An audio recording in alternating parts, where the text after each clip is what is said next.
Mpozi mukulu Mutoolo ombuuzizza ku nsonga muto wange AlienskinUg yayogedde nti chansi BobiWine gy'awadde amuwaagi we Mayinja.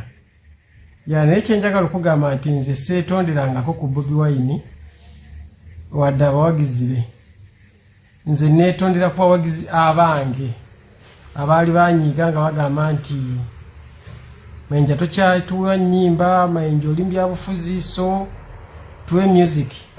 Abo neetula ne mbagamba nti kale munsonyiwe okuba sikyabawa nnyimba, munsonyiwe okuba nalinze nnyo mu byobufuzi, naye tujja kukomawo tutandikire bye twakomawo. Be neetondera. N'olwekyo ekisonyiwo kya BobiWine sikyetaaga kubeera sikisabangako.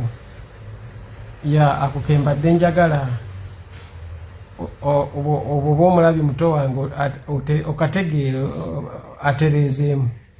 Sina kisonyiwo kya BobiWine kye neetaaga, sikimusabangako, ekyayinza okukiwaaba ekibiina kye. Weebale nnyo, weebale ddala. Thank you so much. Thank you.